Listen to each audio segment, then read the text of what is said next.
This video shows someone saying the N-word before a fight breaks out between a white woman and a black woman, resulting in the death of Devonna Walker. For Amara Andrews, it reminded her of other times black people were killed and an arrest did not immediately occur. You can't take your emotions out of it. It's real, it's raw, and it's something that happens sadly frequently.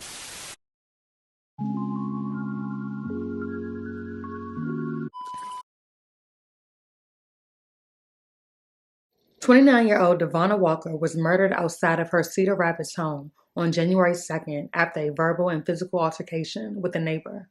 Social groups are now making a new call for an arrest to be made, even going as far as stating the name of the accused killer as they march. The group met on 1st Avenue near 16th Street and marched seeking justice for the 29-year-old's death. What they lacked in size, they made up for in support of someone they loved who was taken too soon. Cedar Rapids police completed their investigation of Devonna's death on January 12th. Police sent their findings to the Lynn County Attorney's Office to determine whether or not charges will be filed. Prosecutors are still evaluating the case and reviewing evidence. In a video update, Lynn County Attorney Nick Maybanks said the case is a top priority for his office. They have been working with Cedar Rapids police as they review the case, and they hope to make a decision by the end of February. Groups met in the Lindale Mall parking lot. They then marched to the intersection of Collins and 1st Avenue. Concerned citizens made their voices heard on the lack of action in that case. Authorities have not made any arrests. Cedar Rapids police have completed their investigation. Prosecutors are still reviewing the case. I think it's good that people have to come out, but we should not have to do this. We should not have to protest to demand the county attorney do his job. And then the whole thing on the front end of this, they did not do what they were supposed to do. In a video update yesterday, Lynn County Attorney Nick Maybanks said the case is a top priority for his office. He expects to have enough information to make a decision on the case by the end of this month. The protesters I spoke to valued the update, but said it did not change their mission. We appreciated some of the sentiments that he had in that letter. We understand he's trying to do his job. I hope he understands that we are also doing ours as the citizens of the county of Lynn County. Angel Ramirez with Advocates for Social Justice added this case was a chance for county officials to demonstrate they hear the concerns of the black community. The group believes Walker's death is a racist act and are frustrated city officials and the county attorney have not addressed questions like why has a criminal charge not been brought? What has been the process to encourage witness statements? What has been done to protect those with information? And why hasn't the killer been charged with a hate crime? Andrews says the lack of answers is creating rumors among people of color and doubt in the justice system. The lack of information given to the public is just leading to things spiraling out of control. The Cedar Rapids Police Department say they interviewed witnesses on the scene, collected evidence, and interviewed a suspect. The Lynn County Attorney's Office says it's going through information to make a decision about charges. 6 different groups related to racial equity around Cedar Rapids are asking officials to meet with the public this weekend. But how much they can tell the public is unknown, as the investigation is still active. The hours-long meeting focused on 2 separate parts: understanding what's going on right now and making a plan for the future. The conversation about understanding what's going on right now focused a lot on legal questions, including why have there been no charges and what role does Stand Your Ground have in this case. Ann Brown is a local attorney who has represented victims of police violence. She was on the panel answering some of those questions. She said those investigating have an ethical duty to protect the integrity of the investigation, and that sometimes that may be at odds with transparency. Lynn County Attorney Nick Maybanks was invited to today's town hall, as well as Cedar Rapids Mayor O'Donnell and Police Chief Wayne German, but none attended. Maybanks said in a statement it would be, quote, highly unorthodox and potentially unethical for him to attend while the investigation is ongoing. Brown agreed, saying Maybanks' absence could have roots in very valid ethical concerns, but she added other legal questions that are cropping up are also valid. There was a choice made, and I don't have any justification for the choice that they made in not arresting them on that night. I mean, we all know they could have been arrested, but I can't say why they weren't arrested. It's not something that I understand either.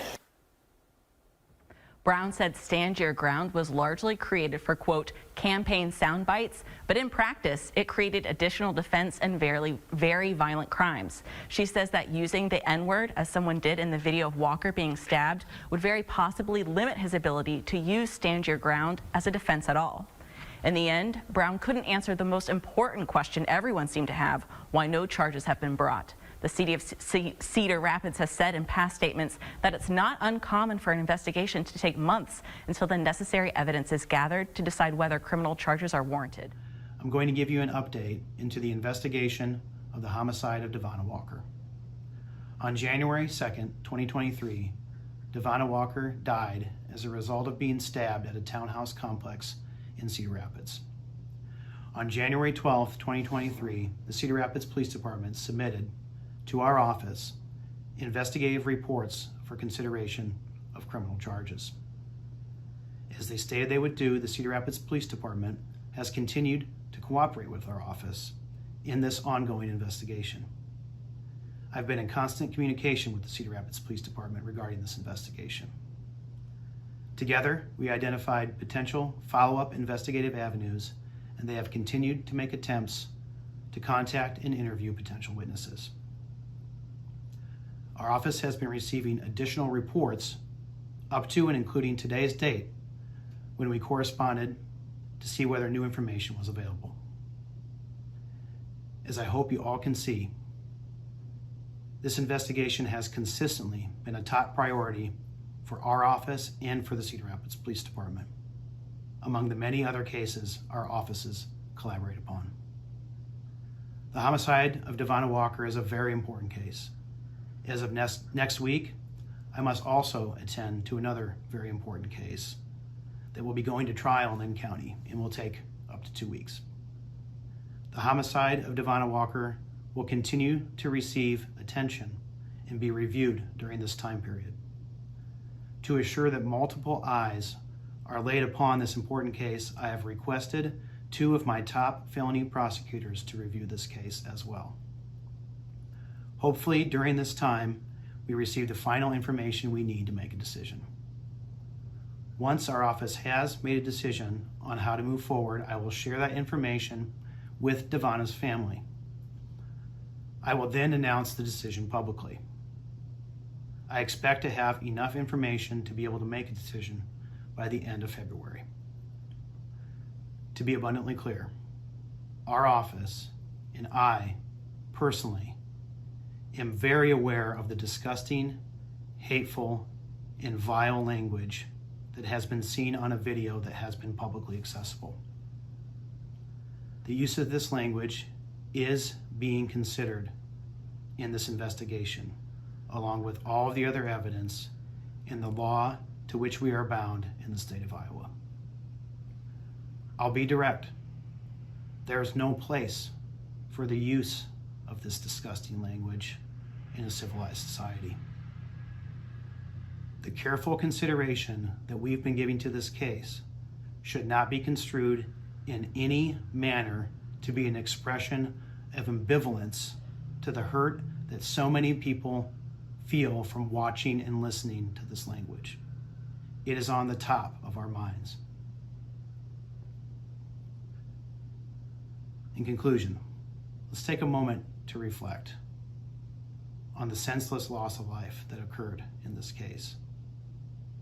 The fact that there are now children without their mother, that there's a mother without her daughter, and that loved ones are grieving. Let us also be respectful of them during this process as well. Every loss of life is tragic, especially when it was so avoidable like it was in this case.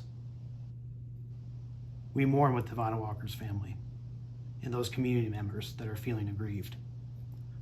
The loss of human life through violence is always traumatic to the community, and that is why we are taking this case so seriously. Thank you.